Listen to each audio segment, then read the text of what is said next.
വിടുത്താണ്. ഇതിപ്പോൾ നമുക്ക് ഇതിൽ കാണിക്കാൻ ഒരു പരിമിതിയുണ്ട്. അതായത് ചില വരകൾ നമ്മൾ തടുപ്പിച്ചു, ചില വരകൾ നമ്മൾ നേർപ്പിച്ചു വരണം. ലൈൻ വിടുത്ത് എന്ന് പറയും. അപ്പോൾ നമ്മൾ സ്കെച്ചിലൊക്കെ ആണെങ്കിൽ നമുക്ക് എന്ത് ചെയ്യാം, പേപ്പറിൽ ചില വരകൾ ഇങ്ങനെ വെച്ച് ചിലതിങ്ങനെ അമർത്തി വരച്ച് കഴിഞ്ഞാൽ എന്താവും, കണ്ട ഈ ഒരു ലൈൻ വിടുത്ത് വ്യത്യാസം വരും. അപ്പോൾ നമുക്ക് തിങ്ക് ചെയ്യുമ്പോൾ എങ്ങനെ ഉണ്ടാവും, ഞാൻ ഡയറക്റ്റ് വരക്കാം.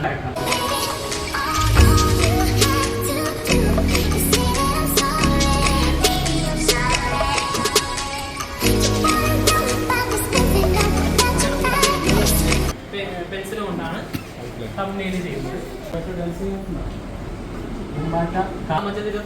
ത്രികോണം ഒക്കെ ആക്കി മാറ്റാൻ പറ്റുമെങ്കിൽ അതിലേക്ക് വരച്ചാണ്.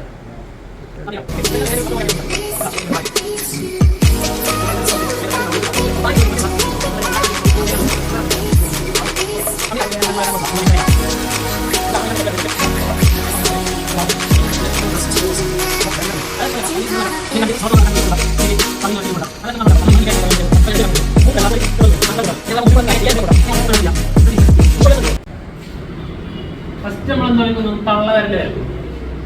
ബാക്കിയുള്ള വരല് 1, 2, 3, 4. ഇവിടെ ഒരു റൗണ്ട്, ഇവിടെ ഒരു വര, ഇവിടെ ഒരു വര. മനസ്സിലായോ? എന്താ വരപ്പ തള്ളവര. അപ്പം ചൂണ്ടിപ്പിടിക്കുന്ന കൈക്ക് തള്ളവരൽ എങ്ങനെയുണ്ടാവുക, വൈല്. ഇതാണ് ചൂണ്ടിയ വരല്. ബാക്കിയെല്ലാം 1, 2, 3 തള്ളവരൽ 1, 2. ബാക്കി എത്ര വരലുണ്ട്, 2. സൂത്രം ഇത്രയേ ഉള്ളൂ. എങ്ങനെ വരക്കും? മെയിൻലി 2 സാധനങ്ങൾ, പുരികം, വായ. കണ്ണ് കൂടി നമ്മൾ അതിൽ ഉൾപ്പെടുത്താം.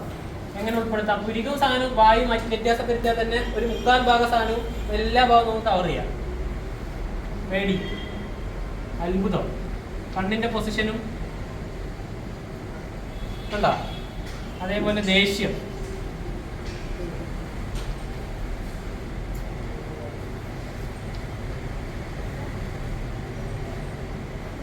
ഭയം,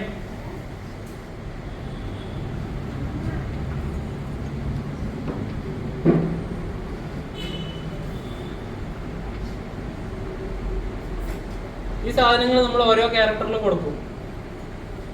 ജീവനിൽ ചില ഭാഗങ്ങൾ കട്ടികൂട്ടിയും അമർത്തിയും ചില ഭാഗങ്ങൾ നേർപ്പിച്ച് വരക്കാവുന്നത്. മനസ്സിലായോ?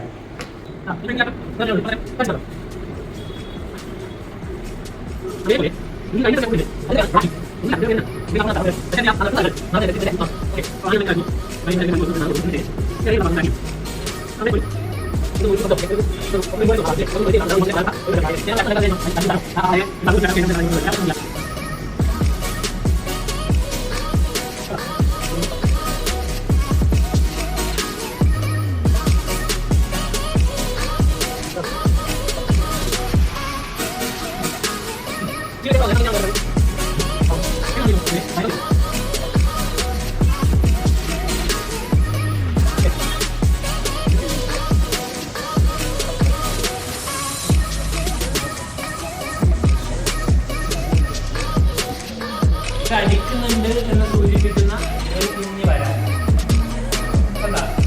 അതേപോലെ എന്ത് ചെയ്യാം, ഇതേപോലെ ഇങ്ങനെ പേടിച്ച് നിൽക്കുന്ന ഒരാളാണെങ്കിൽ വായിൽ എന്തോ ശബ്ദം വരുന്നുണ്ട് എന്നുള്ള 2 വര. ഇങ്ങനത്തെ വരകൾ കൊണ്ടുള്ള ഗുണം വെച്ചാൽ ചിത്രം അനങ്ങുന്നില്ല, പക്ഷെ ഇത് അനങ്ങുന്നുണ്ട് എന്നുള്ളൊരു തോന്നൽ ഇത് കാണുന്നതൊക്കെ ഉണ്ടാക്കാൻ ഈ ആക്ഷൻ ലൈൻസ് ഉപകരിക്കും. ഇതിന്റെ മൂവ്മെന്റ് എങ്ങനെയാണ് എന്ന് കാണിക്കാൻ വേണ്ടി. അതേപോലെ ഇങ്ങനെ സങ്കടപ്പെട്ട് നിൽക്കുന്നതിൻ്റെ അടുത്ത് തെളിക്കുന്ന 2 കണ്ണുനീർ തുള്ളി ബ്ലൂ.